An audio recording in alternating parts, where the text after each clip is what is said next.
Welcome to another episode of B.A.G Combos, aka the B.A.G Podcast. This ain't no whole shit.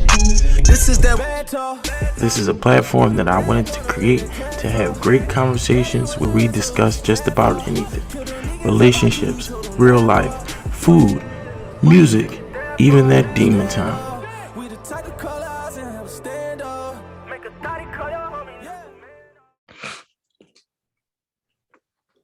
All right, people, welcome to another episode of B.A.G Combos, aka the B.A.G Podcast, where we just do whatever we want on here. You heard the intro. We talk about all types of stuff, conversations that involve being blunt, authentic, and genuine. That's the acronym for people who don't know, but it's episode 12. You should know. Come on now, season 1, episode 12. We're doing big things, and today we have a big guest, a professional. We're going to be talking about mental health this episode, and that's a big topic for like the last, I want to say 2 years amongst the Black community and stuff like that. It's really been booming, doing its thing, doing what we got to do. People are taking therapy seriously, getting aware of it. I mean, the older generations are a little bit slower with that, thinking they don't need it and all that type stuff, but that's a whole nother conversation. But enough talking from me. I will start by introducing my co-host and our guest. You should know me by now. If you don't, now you know. West Philadelphia, born and raised, on the playground where I didn't spend most of my days. I went to my cousin's house, so I did things like that. But my co-host, Mr. Sarfo, as I like to call him, but he believes he has AKAs or nicknames that nobody calls him. But go ahead, AKA. Said the kid, they call me that actually. AKA. King said, they also call me that. AKA. Future Doc on the block. I made that up. I would like to see who actually calls him that. But I did reference we had a professional in the building today. I know her as Jamila Bassett, also known as Mama B. She has many names by many people, but I will let her introduce herself because she has a track record, and it's wonderful. Good evening, everyone. Yes, as Mr. Hall stated, I am Jamila Bassett, well, formerly known as Jamila Bassett, aka Mama B. However, I am newly Mrs. Perkins. So that is the name that I have earned and that I will keep. My current role is I'm an educator, I'm a teacher. However, I have over 20 years of experience in counseling and mental health. So here I am. Yes, she gave y'all the Cliff Notes version, but degree after degree. Trust me, I sat in her office many times looking at them degrees, so much certification, so much just but I digress. Like I said, we are talking about mental health tonight, and it is, I think it's going to be a doozy. I think it's going to be helpful for you all. We try to make all of our conversations healthy. It may seem more like an interview, but it's a conversation, as we like to keep on here. And our guests will challenge us as well. We're going to be asking her questions and things like that, but I know her well enough to know that she is not afraid to pull or take any punches when it comes to stuff.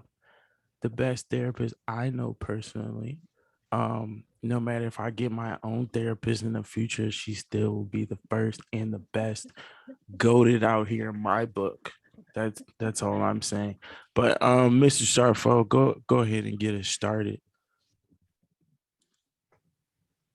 As Mr. Hall said, we have a guest. So a majority of today, we'll be asking her questions based on her experiences as a counselor and as a teacher, just about mental health in general and in terms of the Black community. Going to be asking her, some tips how to improve or better our own mental health so we can all become more aware. We're going to give her a scenario if we have time. And then we have a game that we made up especially for her. See what she comes up with. Sorry for you sipping tonight. Yeah. I am. All right, I just keep that energy. I just got TP. I was feeling cheap. First, what did you choose this profession? One of the things about any profession, and as I'm not sure about Mr. Sarfo, but you, Sean, being a recent graduate, sometimes we may enter school for one discipline, and life has a way of steering you in a direction where it seems where you're supposed to fit. So you know this story, or you know some of my backstory. I started out in school not even thinking I would remotely be in education, would not be in anywhere in anyone's counseling field. However, I feel like life has steered me toward that. And one of the things was when I had graduated East Stroudsburg University, I worked at a residential facility. I won't name the residential facility, but I worked at a residential facility as a residential counselor.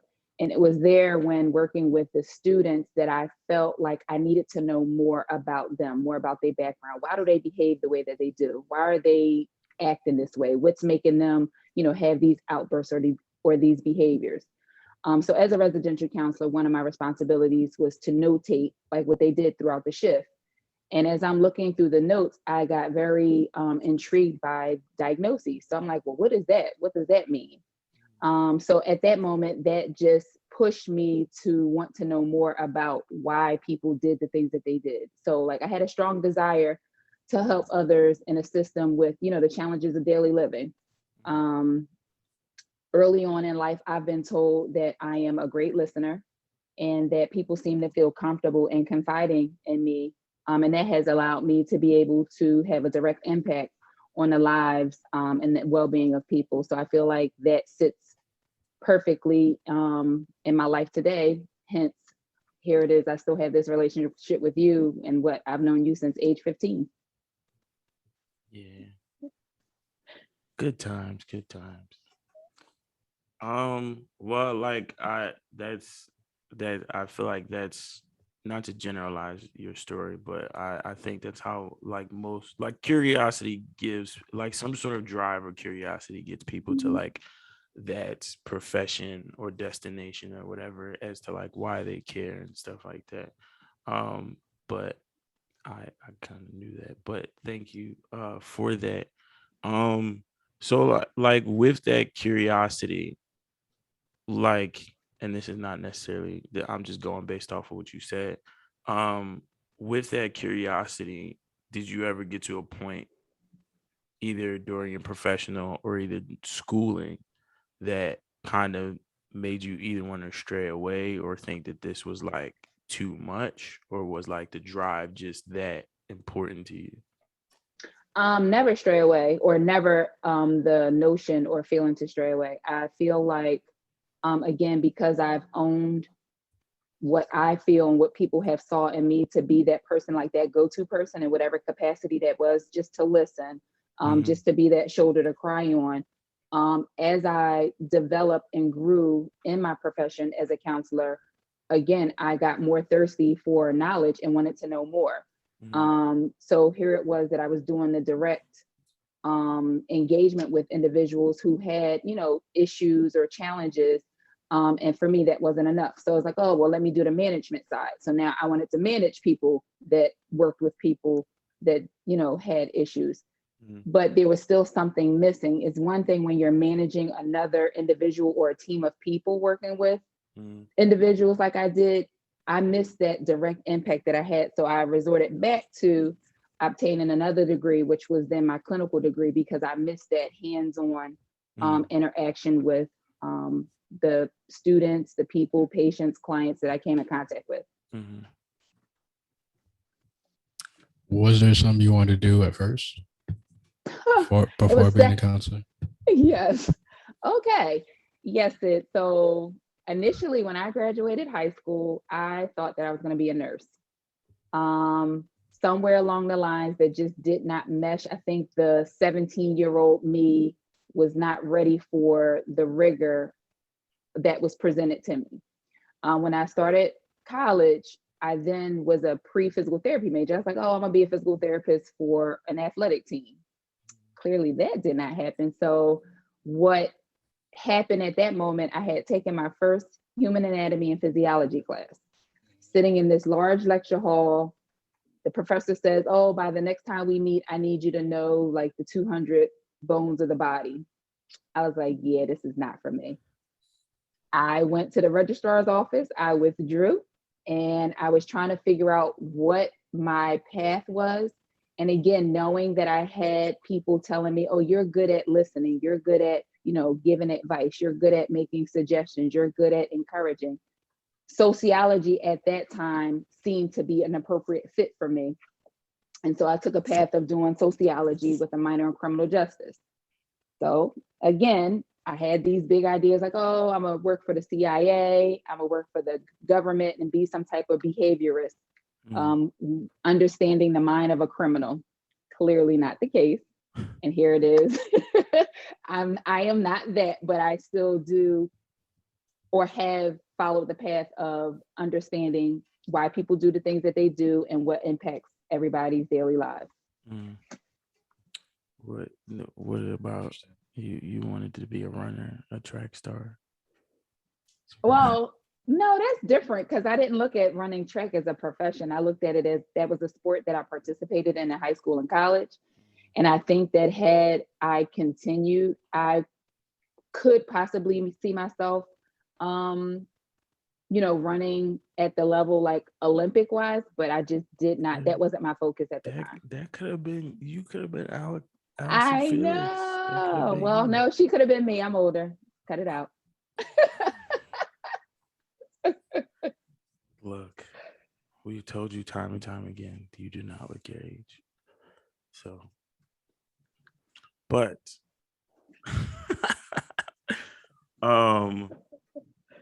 I like your hair, by the way. Thank you. And to do you have something to say before I No. continue? Oh, That's all fine. right. So I would say that we're gonna get personal here. Mm-hmm. What I would say, and I did this on purpose, what made you connect with me in particular, but also like other students as well that like you still talk to now? Great question. So what made me connect with you? I don't think it was an individual like Miss Bassett or former Miss Bassett connecting with you or any of the former students. I think that energy, aura, personality, allows people relationships that are formed and built, allows people to make those connections. So I feel like I presented a space, a safe space for you along with your other classmates that allowed you to feel extremely comfortable in sharing things with me that you probably would not share with your own parent, another person that you trust. I think that I provided that opportunity and space for you to be your 15, 16, 17, 18-year-old self with no judgment. I think in addition to that, outside of presenting myself or being that school counselor, therapist, I also in some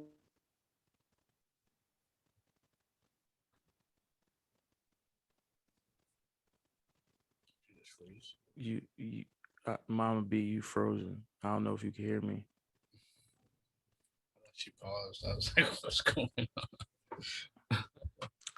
Technical difficulties, people. Will cut this out later. Wait, we got you back. All right. Oh, okay. Sorry, was it me? Yeah. Oh, okay, sorry. What was the last part you said? It cut you off in the middle. Well, tell me what was the last thing you heard before it paused? You had said that it was like connecting, that like the energy and aura that we like all had that kind of like gravitated to us, to you, giving you, well, like you being able to provide us with that safe space. Correct. So me being an individual who just in my own life, like I am genuinely a very nice person until given otherwise or needing not to be. Yes. So just in a professional manner, I presented a space where I allowed you and your other classmates, peers, to feel that you can speak to me with respect about anything, life, anything, without judgment. So presenting it as, I know that this is my counselor, but I respect her enough that she could be like my mom mentor, and that I can say things to her that I'm feeling, that I'm thinking, and not be judged based upon those things that I'm saying. Very interesting. I'm glad you did that because, like I said before, first form of counseling, for myself, and I personally would say that we connected my junior year, because sophomore year, like, we were just like high and by type thing, because you got introduced to us sophomore year, and it was more so like, oh, another black person is in the, like, part of the faculty and staff. And then, like, I would see that you were, I think you got closer with, like, I think Mar was like with you a lot sophomore year and stuff. And then, like, it came to like other people as well. So just like I would see you with them or see you in passing, and then it would just, you would then become like invested to with like majority of that group as well. And Mm-hmm. then I would just, like you said, provided that form of comfort. And then, like, I would just stop by the office and stuff. And then you would just be like, set up an appointment. And I would just be Mm-hmm. trying to get out of class. But then, in me trying to get out of class, it turned into a conversation, which then kind of turned into a conversation that was also labeled as an appointment, Mm-hmm. basically. And then I would say junior year, it just grew, and then like grew to be more and more.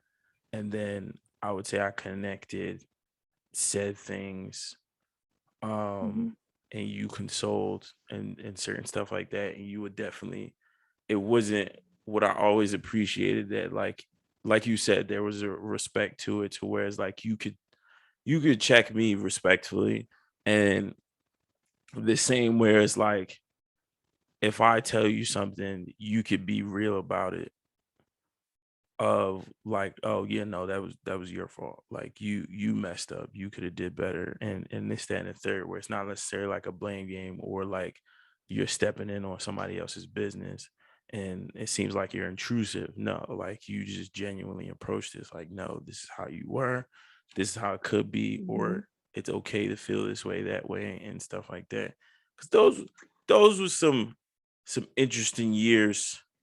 It was. And one of the things I want to add to that, I think that also in understanding, like when you have relationships with students or you have relationships with other professionals, well, specifically students, it's one of those where you just kind of spoke to something. I held you all accountable for your actions. I held you all accountable for your words, right? So if you're Mhm, saying things or doing things, I'm not letting that go. Like I'm mhm, gonna, I'm gonna hold you to the fire and mhm, call you out on it. Not to say that someone else would not do that, but I don't want you to, and I don't think that you have, go through life and think that you're not going to be held accountable for the things that you do, mhm, say, and or you don't do and say. And so I feel like I gave you a precursor to, like, this is going to be life. Like I presented you all with real life scenarios of how things happen. mhm. So, like, in that instance, do you think it was ever difficult? Because it's like you said, you held us accountable, and it's like you had quite a bit of us like coming to you.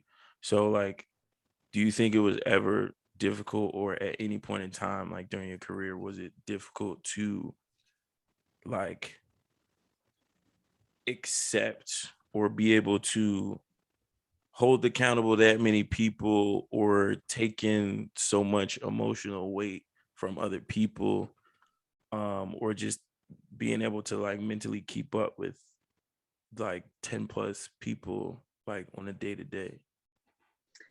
Um, in light of just my role with where we were, I would say interacting with that group was light work, and in no means am I meant to say that in a disrespectful way, like meaning the issues or any celebrations or challenges that you all went through was light work for me. So Mm-hmm, there were things, of course, that were shared that may have been very heavy, but when you are a counselor and a therapist, you have to learn how to balance like your own personal life from what goes on at work.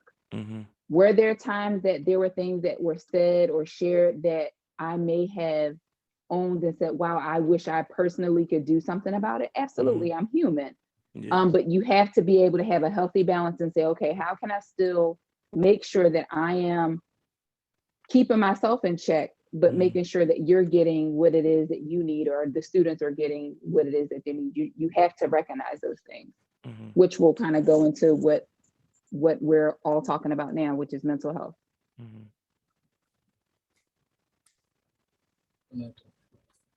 So go ahead, Mr. Surfer.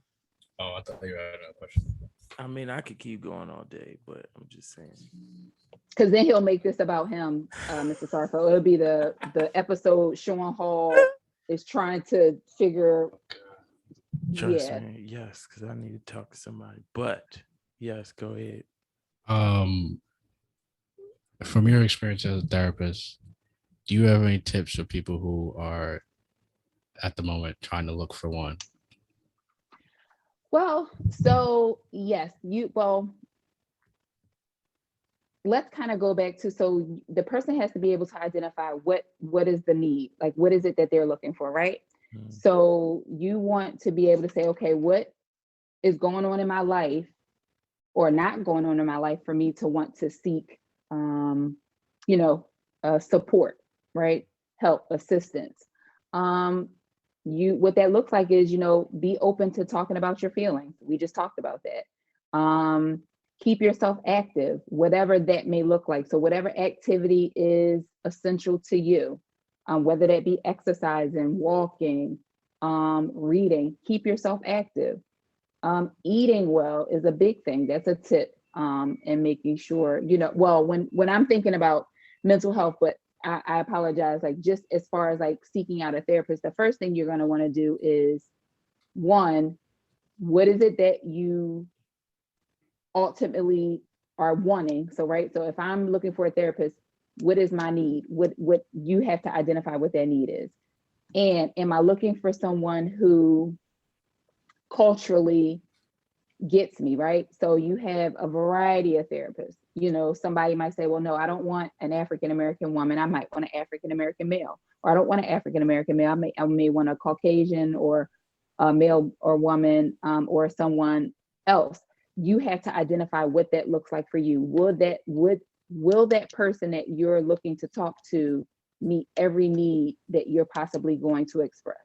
That has to be first. So you got to do research as to what that person looks like. Because I can look like you, but I may not share the same ideology or have the cultural wherewithal to get you or to understand you. Do you think it's possible for somebody to have a counselor with that disconnect? It'll be very difficult. It'll be very difficult. And research, if you look it up, I don't have a specific data point for you, but if you look it up, it would be least likely that therapist client relationship would be effective if it's someone you personally do not have some type of connection with, whether it be from a cultural perspective, a gender perspective, somebody who, you got to lay like all those scenarios out. Like, what does this look like for me? Somebody, like the same way that you choose a doctor, right? Somebody may say, well, no, I don't want an older doctor, meaning maybe 70 and above. Their methods might be outdated. Somebody may want a new doctor, somebody that's fresh out of school. So you have to pick you have to identify what that would look like for you. The reason I asked that one, because in college I had this class where we had to like talk to like this counselor, and she was like, it was a religion class. So, and it was like an old white woman that was religious, and we had good conversations, but at first it was just like just random how's your day meditation type stuff. But as it went on, me, I just like to talk. So it was okay. I'm not going to sit there and say it was like deep connections or whatever, but it was an okay connection to where it was just like, all right, she's telling me things, I'm telling her things, stuff like that. So, and I don't think we connected at like all in terms of like culturally, physically, gender wise. Okay. So, but what is what? Okay, you kind of answered already that one. All right, I'm gonna just freestyle with my own question. Why is it that I want to say your generation and behind dislikes therapy even still today? So that sounds like an assumption, right? So you said, why does my generation Well, and before me dislike therapy? That's an mhm, assumption. okay. See, people, this Okay. is what I'm So talking wait, about, holding me accountable. right. So that question presents as if it's assumed that Black people shy away from addressing mental health concerns. Yes. In my I experience, I think Go ahead, Mr. I think Zarko. I think what he's trying to say is why do you think that people of your generation and behind are more reluctant to utilize said avenue? So I don't think that. As I'm hearing you all say that again, it's presumptive. It's why do you versus do you think mm-hmm, that your generation and beyond have a challenge or issue with therapy? Because when you say the why is it, mm-hmm, that's assuming that, and it's not necessarily the case. So yes, think about it this way, right? mm-hmm, So I think what happens is we have to change the narrative, from the conversation about mental illness to a conversation about mental wellness, right? So when we're leading thought, oftentimes everything seems to be negative, like mental illness, not wellness. Nobody's thinking about, well, what can we do to make sure that we're intact? mm-hmm, And mental health is more than like depression, anxiety, bipolar. These are the typical things that we hear. um it's overall like our emotional and mental well-being, right? That's including negative and positive elements. mm-hmm, Communities of color are no different than any other community in that everyone wants to live a healthy life. Yes. yes, Okay. So that's physically, spiritually, mentally, and emotionally. mm-hmm, The challenge of those communities of color and our healthcare providers is defining what a healthy community looks like. So when you're referring to my generation and beyond, mm-hmm, there were resources that were scarce, that were laxed, mm-hmm, right? So there really wasn't many resources available that would be suggestive, like this is here for you to make sure that you get the assistance that you need. yeah, And if it were, it probably wasn't of the best. If I even may be very blunt, like it was just piss poor. Where if you go into another community that was not of people of color, you might get the creme de la creme of mm-hmm, services. Um, and so with that, what a healthy community looks like through the lens of stigma, right? mm-hmm, Historical adversity, like that's what we're looking at. Um, as people of color, whether this be in your household or households that came before you, like we just had this thought of being tough it out. You're gonna be all right. Ain't nothing wrong with you. So now I'm speaking slang, but that's unfortunately like it's nothing wrong with you, but it really could be something wrong with you. Um, because that's kind of how we were conditioned to just kind of keep it moving, keep it pushing. Um, and so when you, with all of that being said, and like, thinking about the adversities historically and through the lens of how we've looked at it, that's inclusive of our educational system, social, economic, and the health resources that has been and has not been available to us. So you're basically saying that it's not really a generational thing. It's more so that now it's just more available and open to people.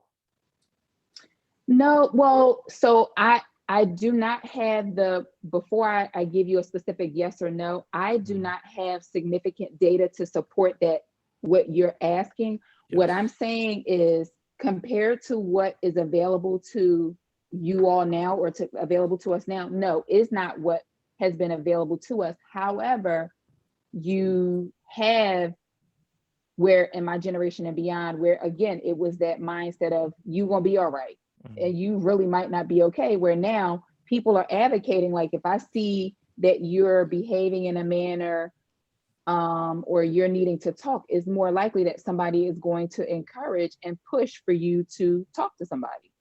Mhm. It's almost as if like 20 plus years ago, we kind of had to just deal with it.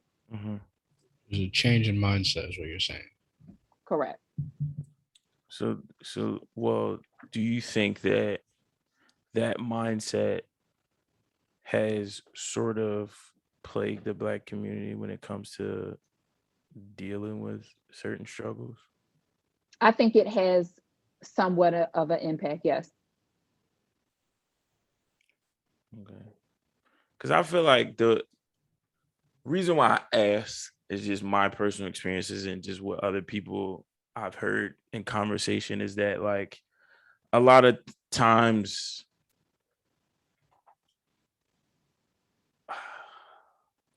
this is bad combos. I'm gonna say it. A lot of Black parenting isn't necessarily done the best way, to a degree, um, based on just you're taught to like keep it push. Depending on whether you're the first, oldest, middle, whatever, it can be different or whatever. But I'm speaking from my own. It's the situation to where you were kind of given a certain responsibility. And when it comes to your, I guess, emotions or feelings, depending on the type of parents you have, it can be, all right, especially if you're a man as well, it can be just, all right, cool, get up, do what you got to do. You can't sit down and be lazy, da da da. And things like that. So it's like you come to the point where it's just like you have to keep pushing on. And whether you acknowledge it or not, you still have that inner seed of being taught that like regardless you have to keep pushing, and some of us take that to success, others don't necessarily. But basically what I'm trying to say is that like not in all that mentality or that kind of parenting format or style doesn't necessarily allow certain people to fully express their emotions, and even they then take that trait or learned behavior to another level and then just suppress it, or emotional, like emotionless people and things like that. And that's not myself. I'm transitioning it to general, because I'm a very emotional person, whether I seem nonchalant, standoffish, whatever. But it just seems as though from what I experienced just from friends and other conversations is that sometimes as a child of the Black community, your feelings aren't necessarily sought out for the most, or those conversations aren't had respectfully to where it's like your feelings is aligned with said parents. Is more so just like I'm the parent, you're the child now. This is true. So, Sean, you're actually saying things that, so there's a few things that I heard you say. So, you were referring to, bad parenting. Well, that's right, subjective. So, when you think of like everybody's experience is different. So, what I may define as, someone saying, oh my God, Miss Bassett, Miss Perkins was an excellent mother, I may not think that. So it's based upon, how they may view the way that my sons have been reared, or the way that, I run my household. Mm-hmm. Yes, the way the morals and values, the lessons and the things that we've been taught along the way, it's coming from a place. So whether that be parent, grandparent, great grandparents, it's coming from somewhere. Mm-hmm. However, that's why we now have this term generational curses, if you must, where if you're that individual that you're seeing like, wow, I was taught all my life, not to cry, or if I fell, I wasn't supposed to show emotion. But maybe you then, branch out, and it might be later in life that you're deciding like, I need to get in tune with what that looks like, because it wasn't like, I didn't learn it. Like I was always told that I wasn't supposed to cry or show emotion. And you're possibly getting that because that's what that was told from the person that told you, so there are a lot of things that we have been told, taught, saw, and felt like that's the way that I'm supposed to behave, or this is what I'm supposed to do. But that's not necessarily the case. Not all the time. Okay.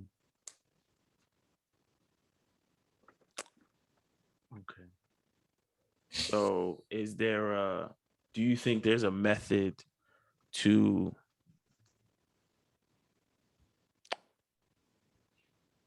engage those sort of parents into coming out of that, or understanding that that's what's taking place within their child's life, situation by situation? I don't want us to get off topic, because I feel like we're steering away from the purpose of why we're even meeting, and that's mental health. And I do feel like parenting is a part of that, and that talks about the relationship piece, but I don't want us to lose focus as to, why I'm here. Okay. Sydney, balance me out, man. You're just looking for life answers here. I'm That sounds about right, Mr. Starfo, and he knows, like, dude. No, I get it. I'm like, we kind of share the same experience, but you would benefit from the answers to these questions. I would, conversations but also. I understand what we're here to talk about. Okay, look, man, that's my mental health. I'm sorry, audience, I'm being selfish about it. Nah, we're being real. It's all good. Exactly. What question? What question are we looking at? Oh wait, no, we answered that. You kind of answered this already. I mean, you can go over this really quick, and we'll kind of touch upon it later. Just quick, like for someone, say, who's trying to figure out their mental health. Sometimes they get overwhelmed, or they're in like a rut, like a little slump, or they deal with like a mental breakdown or something. What are some tips to get through that, or get over that? All right, well, let's start off by saying this. I like to think that your listening audience all knows what mental health is, but in the event that they do not, I'd like to share that, right? So according to the World Health Organization, mental health is defined as a state of well-being, right, in which the individual realizes their own abilities, can cope with normal stresses of life, work productively and fruitfully, and is able to make a contribution to his or her community, right? So that is the World Health Organization's definition of mental health. So in answering your question, when I think about that,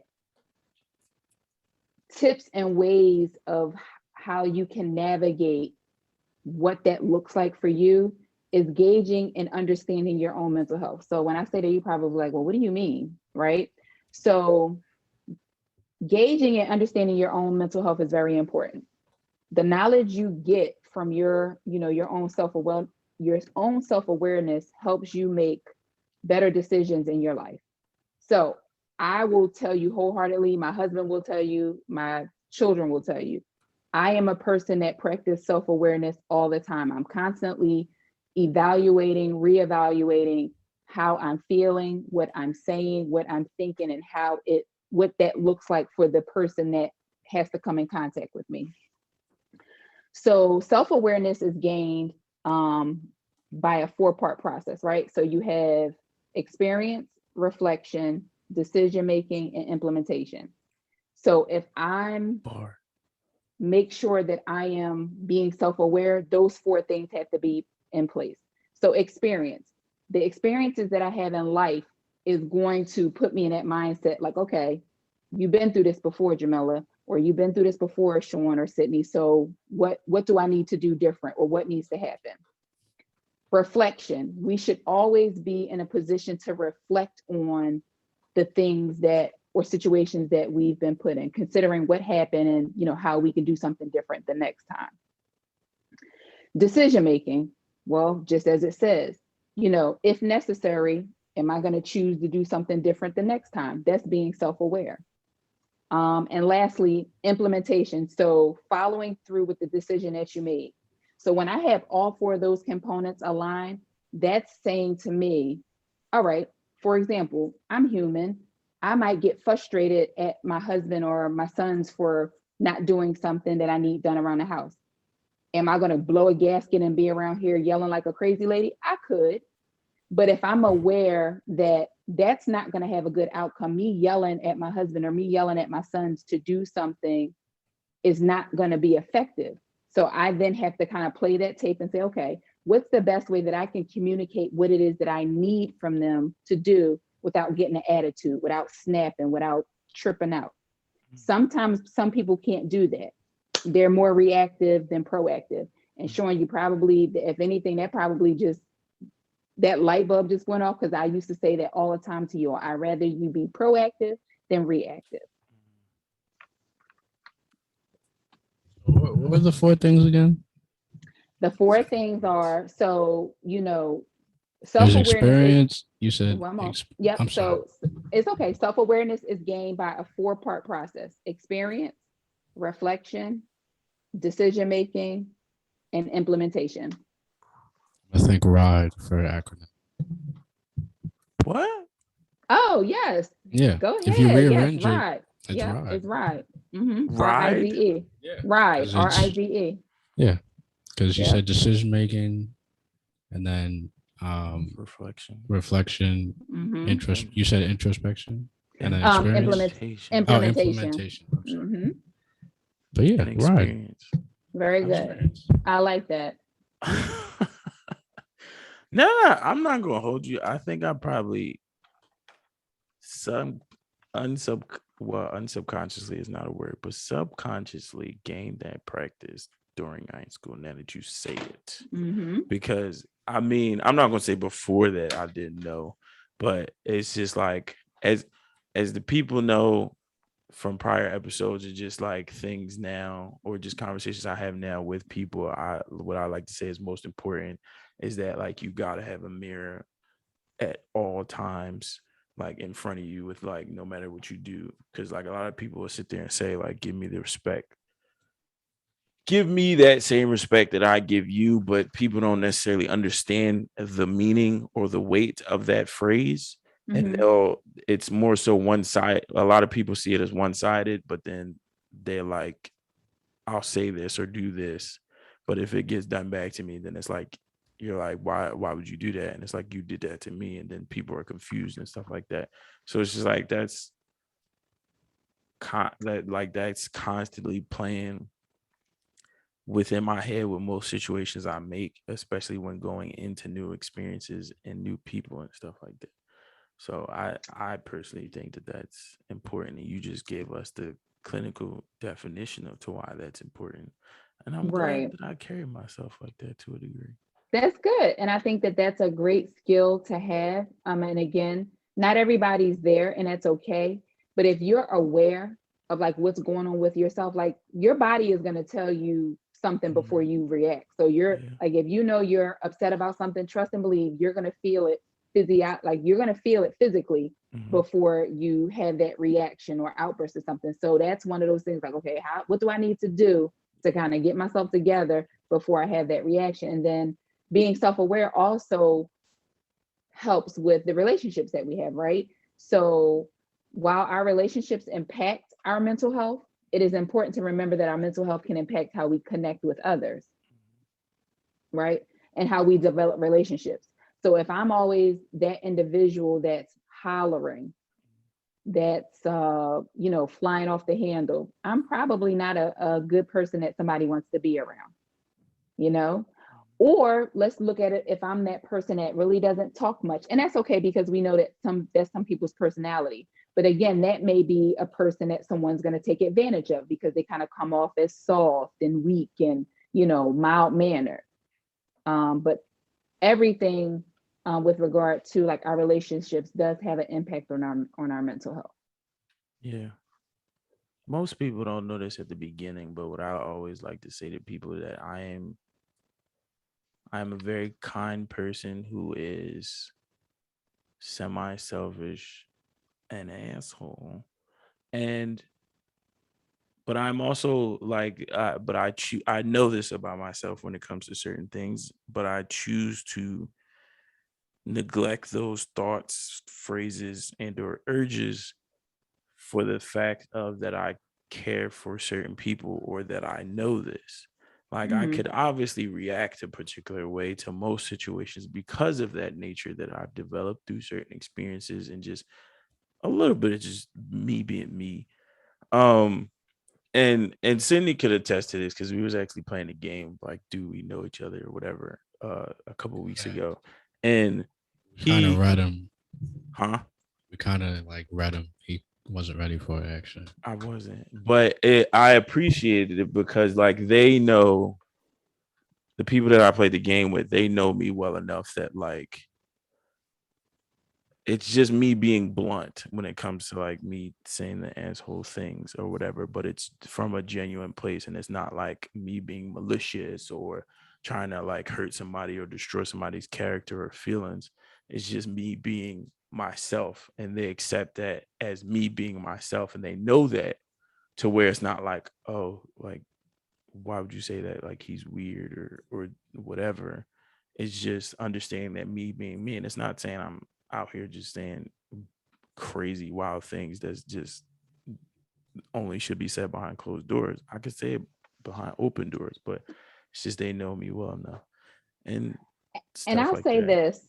I apologize. Please excuse me. I'll Go say this, ahead. and I think Sydney asked, and I either just skipped over it or already had my thought in my head. But I just want to say that, if you are an individual who is looking to seek any type of assistance with regard to what therapy or counseling looks like, I highly encourage it. It's nothing to be ashamed of.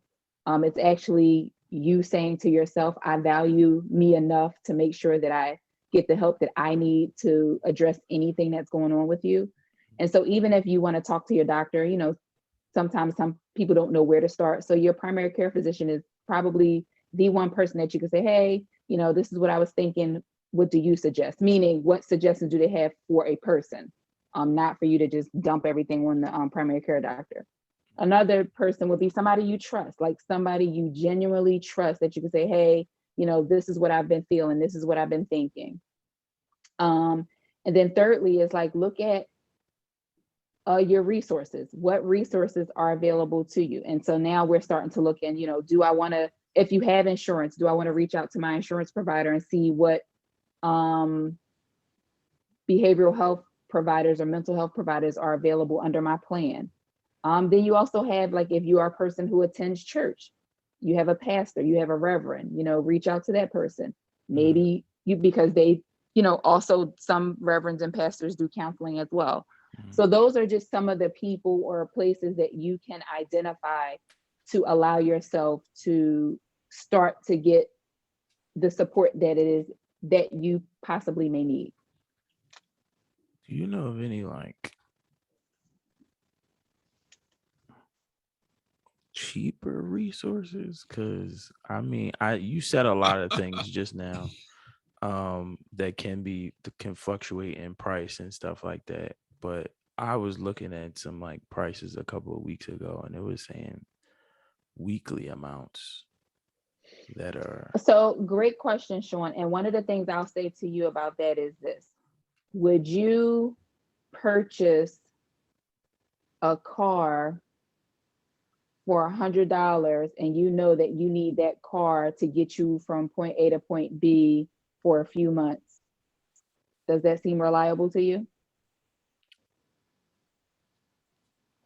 what kind of car is it? It doesn't matter. Yeah, I get your point. A I'm hundred playing. dollars, $100, right? Yeah. Okay, so pretty much you're saying, I'm willing to pay $100 just to make sure that this vehicle with four wheels gets me from point A to point B. But that doesn't mean that that is going to not break down on you. It's Mhm. not going to provide you what you need. So when I hear you say, well, is there a cheaper way? You don't want to pay for a service that you're trying to better yourself, right? So a therapist or a counselor's job is not to fix you, is not to repair you, is to provide you with the tools so you can do that on your own. So I know I'd rather pay a significant amount of money that's going to help me do that, right? So you want to make sure that you're buying yourself the best support system to make sure that it's what you want. And I'm not saying that someone that is not charging $100 an hour is not a good therapist. I'm not saying that at all. But you have to figure out what works for you. I would reach out to community centers and or like therapy centers and say, hey, do you have an intern? Because if they're the intern, they have to practice. They're not getting paid. Okay. But you have to say, is that going to be a reliable source for me? Can I rely on an intern to provide me with the tools that I need to, work through whatever it is that I need to work through? Or am I willing to pay whatever the prices are, the going prices, to have an experienced individual, equip me with the tools that I need to be successful? Yeah. I only asked because it's just I'm cool with $100 a month. It was just they were saying 89 a week, and I was like, That's that's a about right. lot. So you're looking, yeah, you can look at anywhere from $80 plus per hour. God And damn. normally you see a therapist per week. That's so that's average. What Yeah. were you charging when you were doing this? Charging? I had a salary. Yeah, she was No, I'm full. talking, but then I'm talking about before you came to the Ray. Then you have like, weren't you doing like, Oh yeah, I do therapy, but it was not for a charge because that's just the type of person that I am. oh, I thought because I remember you was talking about your rates one day. Um, but that might have been a joke. But It may have been a joke. okay. Yeah, shove out 300 a month, bro. That's a lot. I mean, my So, well, mentor is good. wait a minute. So I need you to kind of think about, and I don't want to like hover over this, Mhm. but and again, if something is of importance to you, you're going to do whatever it is that you need to do to make sure that is taken care of, right? So I hear you attaching a dollar amount to therapy or counseling, but if that's something that you really want, you're going to put forth the effort to make sure that you get it done. You also have insurance, so There you go. give them a call. And a lot of employers, Sean, whether you know it or not, and maybe your employer, I'm not sure, have what they call EAP programs, which is an employee assistance program, which is a part of your insurance package that's free. I think you get like the first 5 counseling or first 7 counseling sessions for free, and thereafter, if you're choosing to stay with the therapist or the counselor, you then pay. Okay. I gotta ask them questions when I go into Yep. work tomorrow because mine the job insurance isn't active until September. So Okay. And it may be included, but don't hesitate to ask. Those are the things I probably would. That would be like the first thing that I would ask my human resources person is, hey, does our insurance include an employee assistance program? And pretty much what that is that your employer is saying, hey, we want to offer counseling service to our staff members. Like the first few will be free, and if you're choosing to continue with that service, you would then be responsible for paying on your own.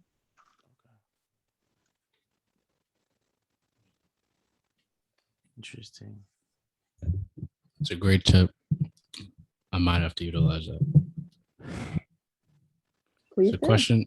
There's a question for the panel, but we'll have you answer it first. How is your mental health at the moment? You say good, bad, neutral, somewhere in Um, between. I'm going to say none of the above. I am a person, again, I tap into myself pretty much daily. So I think for the most part, my mental health is excellent. Because I'm always aware of what I'm doing, how I'm doing it, and when I'm doing it. And I feel like if any of that is not aligned, I'm kind of checking to figure out what's going on in my life or what's going on with me that it's not balanced. Have you ever spoken to a therapist Absolutely. to learn or just like for personal? Oh, no, for personal reasons. Absolutely. Oh, Yes. Yes. oh, I never. Well, that's normal. I never thought about it like that, but that is a normal thought. That's like a regular. That's like people going to Kobe for tips. So I would say this, and this was my experience. Mm-hmm. I think that when you are a therapist yourself that goes to therapy and you hear another person providing you with like insight and they're telling you about yourself, you're like, oh my God, it's very different. Mm-hmm. Not that I was embarrassed. If anything, I was probably challenging her Mm-hmm. because I'm like, I know me, but then she's seeing things about me like, well, no, you think you know you. So it's Mm-hmm. just different when you're the therapist with a therapist. Mm-hmm. Mr. Sarfo, where's your mental health at right now? It's kind of neutral. It fluctuates between slightly good and slightly not. Mm-hmm. Um, it's based on my environment, as Mr. Hall knows very vividly. Um, it's also based on I about like life decisions that I want to make. Uh, well, I don't know if you're aware of this, um, Miss B.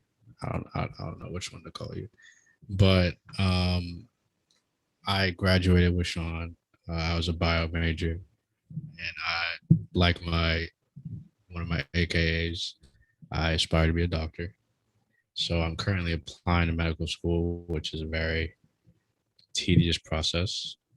Um, and the process is just like I don't want to say it's drastically affecting my mental health. It's just a matter of like sometimes you're like, hey, I'll comply, I'll be all right, I'll get in somewhere, and then it's like you see all these other people with these resumes and they don't look like yours, and it's like, will I get in this year or will I have to get in next year? What do I have to get make a plan to reapply, like all this stuff. So it's like self-doubt a little bit sometimes.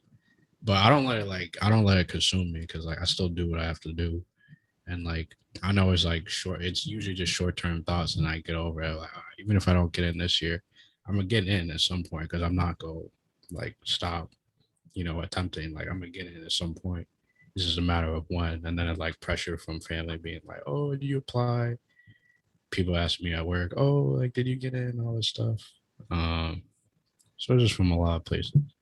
So I'm And gonna that's say a lot. neutral. That's a lot. You said, and that's honest. And I appreciate you even sharing that. Yes, getting into medical school is not an easy process. There are a lot of stressors that go along with that. But as long as you're kind of keeping in tune with how you're feeling and when you're feeling what you're feeling, that's when you're kind of knowing like, okay, I'm still kind of on the ball. If at any point you notice something changes, meaning changes where it's not pleasant, then that's when you're needing to talk to somebody to try to figure out like, okay, why is it difficult for me to handle this? In addition to what you said, I would also, and I know it's easier said than done, try to be less focused on someone else's resume and what someone else is doing, because unfortunately, social media and society will have you thinking and feeling like you're supposed to be like that person that you see over there or that person that you see over there. You have your own path and your path is destined just for you, right? So if it means next month you guys are emailing me or telling me, guess what? Sydney got into medical school, then guess what? Next month is when you're supposed to get into medical school. if it's 3 months from now, and I don't want to stretch it beyond that, but being optimistic, whatever that is, your path is lined for you, right? If that is your vision, that is your dream, it's going to happen. You just have to be patient and try your hardest to minimally focus on what the next man or next woman's resume look like. I have two sister-in-laws as well as my in-laws who are all physicians, and just in hearing their conversations and what that looked like to get in medical school and residencies and things like that was rough. I mean, days of crying, days of feeling like, oh, when is it going to be my turn? And now they can say it was their turn. But yeah, I try not to think about other people's stuff like a lot. It is just hard because like you follow people on social media, like certain people get in, and it's like other people don't. It's like, oh my god, they didn't get in. They do the same thing I do. Will I get in? All this stuff. But then it's like the other side of it is like you look at people get in, and you kind of get like motivated because like I was helping out a close friend. I was driving their family member to the hospital, and I don't know. Coincidentally, the day I went there, it was either PA. It was either PA white coat ceremony, or it was the physician white coat ceremony for like the med students. And I was just like, I gotta do something different. Like I gotta get to where they're at right now. But it's just like whether it's now or whether it's next year or the year after that, kind of gotta be like okay with whenever I get in as opposed to when they get in. So Okay. but the Your advice is biggest appreciated. absolutely your biggest competition should always be yourself. I feel it. Isn't that also a battle though? It How is. so? I mean, if it becomes like self-destructive, then it's Absolutely. like, Well, yeah, not like self-destructive, but more so self-critical. I mean, if I don't, I get that. I mean, I'm also not like too critical of myself. Um, but there are also people who are like perfectionists, Mm-hmm. which I am just not. I was like, if I get by, I get by. I learn what I learn. But like some people are like, they didn't do this one thing and it like consumes them. But that's also unhealthy. So I agree. slippery slope. Um, to answer, I'll answer the question. And I'll try to make this as short as possible. Um, it's day by day. It is day by day. There are wonderful things that has happened to me, as the audience knows and stuff like that. Um, I finally got what I wanted for the past year and a half, and it's great. However, there were days where I was questioning myself due to just like parental situations and stuff like and relationship situations to where I was just like, why is this what it's supposed to be? I gotta live with it. But it's like I still gotta move on. But I focused on the positive more so to get me through.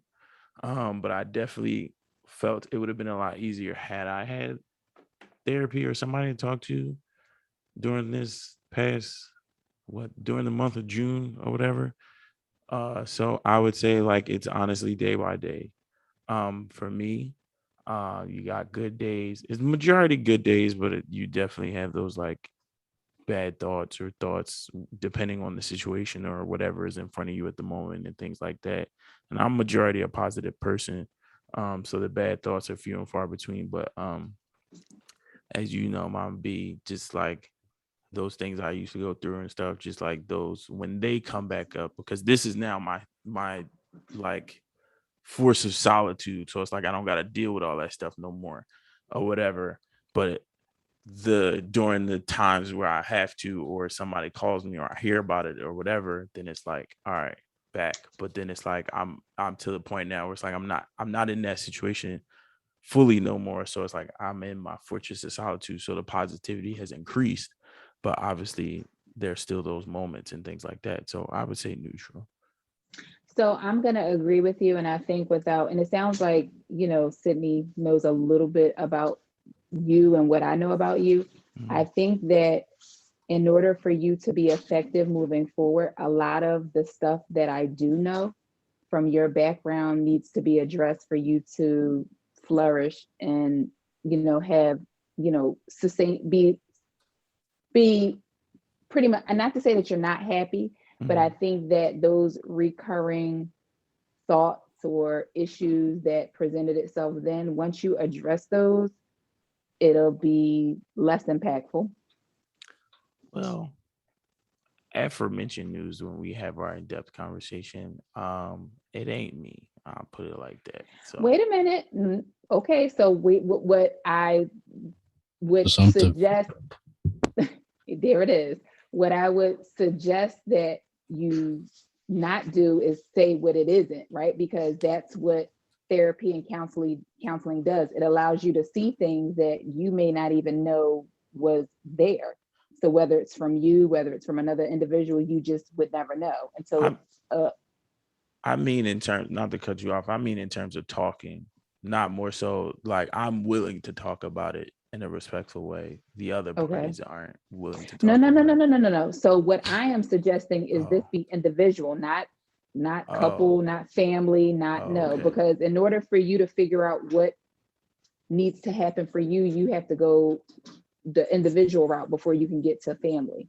So I would suggest that to address whatever issues presented itself or whatever issues seem to be suppressed now, but you still know kind of is laying dormant, is you deal with whatever Sean needs to deal with, which will help you deal with it once it gets to a family type of therapy. Okay. Because until that's addressed, like that family therapy is not going to be effective. Okay. I'll expound, but that's an hour conversation, so I won't. Yeah, thank you. But I saw it. How important, and then we'll move on to the okay, we'll move on to the segment after this. But how important do you think mental health is going into a romantic relationship? Well, that's the thing that when I mentioned about the relationships, I said while our relationships impact our mental health, it is important to remember that our mental health also impacts how we relate to others.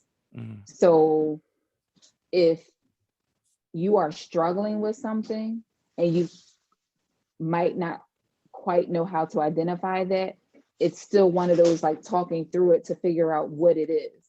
Mhm. Because if you're not addressing it, unfortunately or ultimately, it can affect any type of relationship you have, romantic, family, any relationship, work. Mhm. Sid, what are you thinking about? Because I'm trying not to laugh. I'm I like spaced out. I'm sorry. um, We're gonna get into the segment though. We're gonna get into the segment. That kind of is a great transition to the segment. So our head host knows about the segment, seeing he's been here all 12 episodes. Our guest doesn't know. The segment is called "What You About to Do." What you about to do? So it's basically a scenario that we make in terms that relates to the topic we're talking about. Obviously, we're talking about mental health. So we're gonna give you a mental health S type question. It kind of relates to Oh, the last question, okay. in terms of relationships. So I feel like you would be best to answer this, seeing that you are married. And maybe you've dealt with this, but I don't know. We'll see. The scenario is you meet someone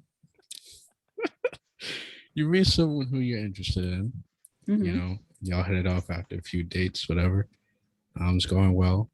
After a few weeks or months of dating, the topic of mental health comes up, either by you or your partner, or just randomly. Um, and the person you're dating dismisses it or claims to not prioritize it in some way. They say like they either don't think about mental health, they don't practice it, they're not aware of it, or whatever capacity you feel is doesn't fit with what you do. Um, the question is, What I'm about to do? that is the What I look, what I'm about to do. that is the eventual question, but the official PC question is: would you continue to date said partner in hopes of educating them about mental health, or would you move on, seeing that that's not your job? Okay, so I'm treating this scenario to be that it's me. I've been in this dating relationship or dating situation that's kind of been going on for months. I would say that at some point, if we're talking months, I would know by now whether or not that person is aware of or has the same ideology as myself regarding mental health. So I don't even think we can get past 30 days, maybe even 60, if we're not having some kind of conversation with around that. So my answer would be if I've yeah, yeah, if we're not having those kind of conversations within 60 days, then it's no need for us to go to 61. Okay. There's there's nothing in you that would be like, let me attempt to educate No. this man about, or this, whoever, about whatever's going on. So from my experience, and it could be very challenging, and I think that it depends on what the person's occupation is or role or whatever. I in the past have had an experience, and not with my husband because my husband is amazing. He's in the background. You might have heard Black him. love, black love. Sean said black love. Where in a previous relationship as well as dating relationships, a lot of men are intimidated by the fact that I am a therapist, and have a therapy background, because the first thing that they would say is, oh, you're psychoanalyzing me, or you're trying to figure me out. Whether they're right or wrong, at the end of the day, there are things that I've been trained to identify and know that would be suggestive that, okay, you might need some support somewhere. And it's easy to have that conversation, but some people are adamant that it's very difficult, because there are ways that I ask questions that someone could get frustrated. It's like, oh, you're talking to me like you're a therapist, but I am. That's not something all the time that I can turn off. That's who I am. And there are some people that can really rock with it and say, that's who she is. And I just have to learn that, that's the way she asks questions. And there's some people who cannot. So when do you think that became your own identity? Was it always at the origin, or did that come from the origin, or did that come from you gaining more knowledge or experience? So no, I wasn't always this way. So clearly, like in my younger years, I'm just, a young lady just trying to figure out life. But as you begin to learn and grow in your profession, and you know how to ask questions or interact with people, there are going to be things that I may ask you that a typical person won't ask, because they don't know to ask that. So that's almost developed, not just right off the bat. Like, I'm just not going to be like, oh yeah, so tell me what you think about that. Like, somebody be like, what? And I'm on, date number one. No, that probably could be a complete turn off to someone, but then for somebody it could be intriguing. So I'm sorry. Do you deem questions to be necessary, or can they come off as annoying if there are too many? You would have to ask the person that's the recipient of them, because from my lens or from my perspective, I question to learn. I question to gain knowledge. So if I'm asking you a question, is because I want to know something. I want to know more. If I don't ask, then clearly I don't want to know. Interesting. Learning a lot here, people. Appreciate this knowledge that's being passed down to y'all.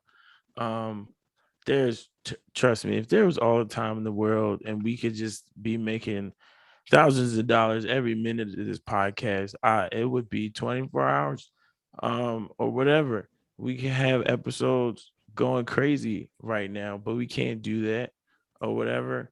But we got one last game that we would like to play. And trust and believe. We're gonna have more and more things about this topic and conversations about it in the future, to make sure that one, we are on top of this, and also this is our relief as well to a degree, but definitely, as Mama B said, get understand what's going on with you, and then find the necessary ways to seek help, Mm-hmm. um, or even speak with your friends.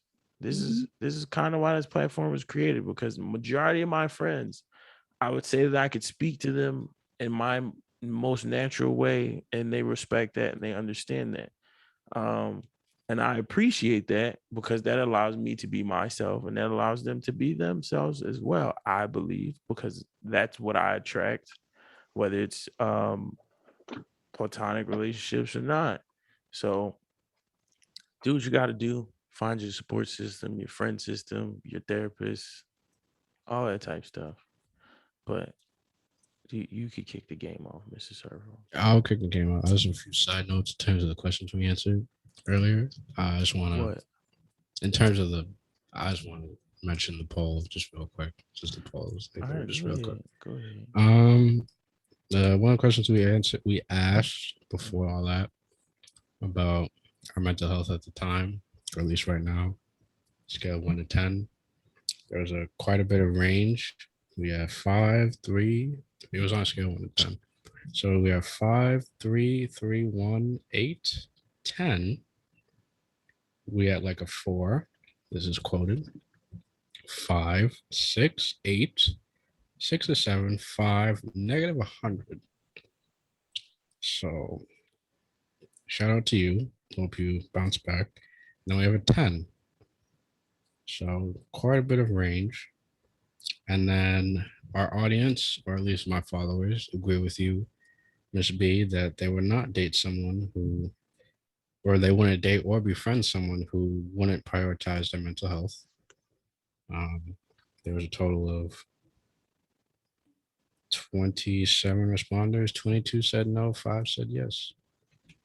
And then kind of talked about this about the beginning. Some tips to better your mental health. Um, Making a checklist, going on walks with headphones, journaling, therapy, exclamation point, start now. Be in the gym and not just strictly weightlifting. I'm a Mm-hmm. big fan of boxing, helps relieve their stress apparently. Cry it out, talk to a significant other. Self confidence is key. Spend time with yourself every day, whether it's 5 minutes or an hour. Seek therapy, normalize therapy. Mm-hmm. So there's some tips for our followers. Um, do you have any comments on those responses, Ms. B? I agree with all of the tips that the followers said. I think that the most important one is like just being allowing yourself to be with you, like you having your own individual space. And I think at times some of us feel like we have to be around other people to kind of feel something. No, it's okay to be by yourself, whether that's 5 minutes, 10 minutes, 30 minutes, an hour. Get comfortable, excuse me, with just being by yourself. It could be in silence, it could be you walking, it could be you listening to music, excuse me, it could be you journaling. All of the things that your followers indicated are great um resources to do. Okay. So now we're gonna kick off the game. So our gracious producer called it the word association game. So we have a list of words here that have to do with what we've been talking about. So we're gonna tell you a word, and then I'm sorry, I'm gonna tell you a word, and then the first thing that comes to you. So you're gonna say the first thing that comes to mind when we say said word. Um, when we say the word, we're not asking for the meaning of the word, just whatever first word or thought that comes to your mind when we say said word. Um, I'll pick the first word and I'll have Sean pick, and then we'll go back and forth. We're gonna do about 3 to 5 based on the time. Okay. So I'll pick the first one. We'll pick. So the word is balance. My life. Happiness. Oh, okay. I was gonna ask. I'm sorry, say the word again. Happiness. I created.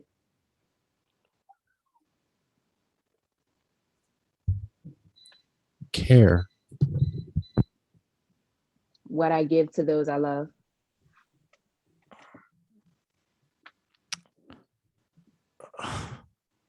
Wellness.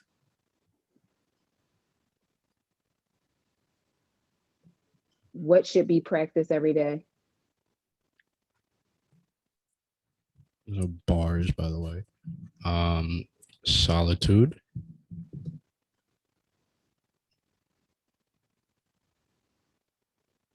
Peace of mind. That we stumped her. uh, Shame. Just gonna pick that. Non-existent in my vocabulary. Wow. Okay. Okay. I feel like that's drop mic right there. We could stop right there. Okay. Um, did you do you have anything else to say in the matter of that or the game we just played? No, the fact that Mr. Sarfo was like, "Oh, we stumped her," but I was like, "Ooh, wait a minute! Like y'all throwing these words at me."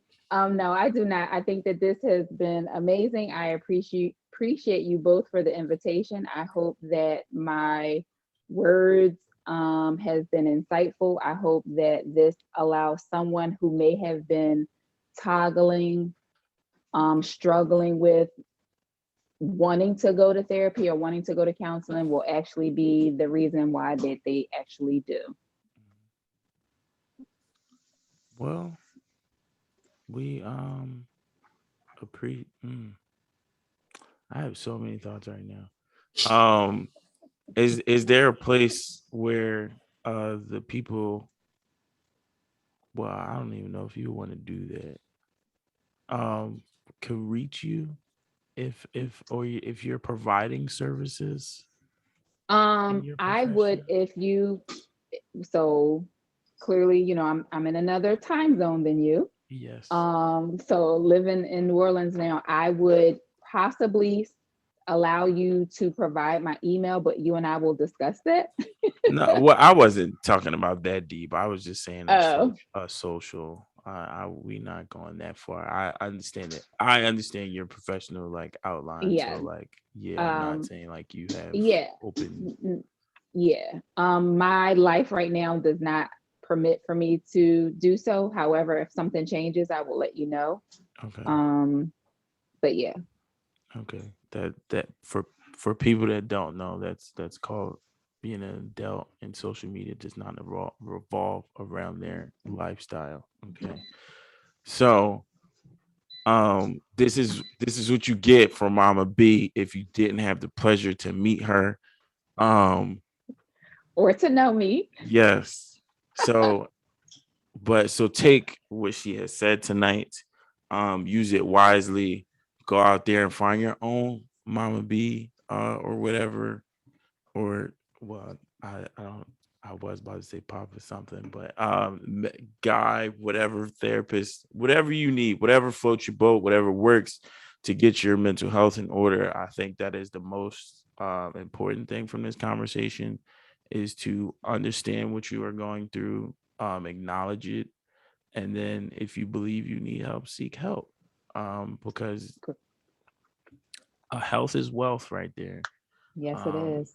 and we gotta continue to preserve ourselves, especially as people of color out here, so that we can continue on to strive, stop beating our own race down, and just uplift. So if you have the right mental awareness and capacity, then we could do that a lot easier. So And yeah. just to add to that, Sean, like you stated, Mhm. like awareness, we were talking about that, and I gave the four components to self-awareness, but awareness, is a form of education. And I've always been the person to say, like, if the more you know, the more power you have. So it's Mhm. like the more you know about what it is that you need for yourself, the more power you will have to make sure that the things that you need are put in place. Once again, another mic drop bars. Um, but I wish we had a pause for it. I I feel Yeah, like soundboard. one of those. You do. We do need a soundboard. We season 2, people. like Season like 2. I'm waiting for the mic drop one that, like, some big old explosion or something like that. Yeah. Come on, We are guys, get it not that together. tech savvy yet. We will, if you are available, we will definitely bring you back when we are more tech savvy and global. Absolutely. This has been Maybe amazing. on the verge of the Joe Rogan contract, as I like to always preach. Um, so yeah, but you got wait before I close. Is that do you have anything you want to say, Mr. Sarfo, to conclude? Your presence was appreciated. Thank you. Again, I appreciate the invitation to you both. I think that this is amazing, the fact that you guys are on your 12th podcast episode. Yes. So kudos to both of you. So I'm looking forward to hearing more. And if it is that you need for me to return down the line, I'll be happy to do so. And I might even give Yes. y'all a treat to add my husband, because I think sometimes a male's perspective to some of my antics are needed. So Oh, oh trust my and God, he's believe. right. He's trying to jump in. No. I want me on the podcast. I want me on the podcast. My name is Isaac Perkins. I'm married to this woman. She is amazing. Everything she told you was true. She was psychoanalyzing me, all this stuff, in the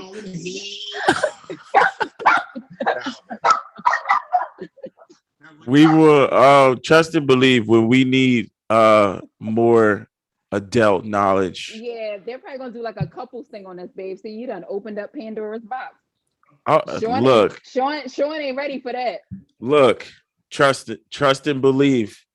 I will that is you as soon as you say he was coming to the camera, I was like, oh, couples episode, Oh yeah, adult episode, life, yeah. marriage. We don't know nothing about that. It's our experiences that just we talk about now and with our friends who are similar age groups and stuff like that. But Mhm. it's not we do this for conversation, for experience, all that. So Absolutely. that would definitely be a good episode. We might reach back come season 2 and be like, what's up? Can we get both of y'all this time? If I knew other married adults, then probably to add to the conversation as well. But yeah, food for thought.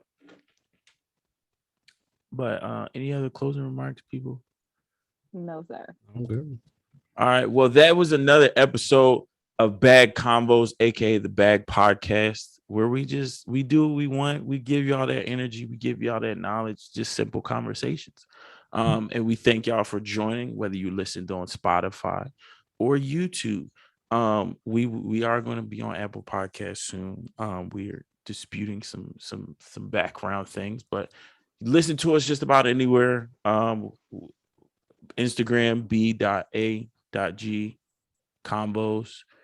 We have There's a link underscore tree, combos. underscore combos. We got our link tree with our Spotify and our YouTube page. Um, look out for us. We're on the come up. We're on the come up. Y'all gonna look back at these episodes and be like, yo, oh my God. They were so underground, but now they're at the come up. Follow us on the come up because y'all gonna hate on us when we at the top. So it's better to do it on the come up. But I talk too much. This is the end of the episode. Have a good night, people. See y'all next episode.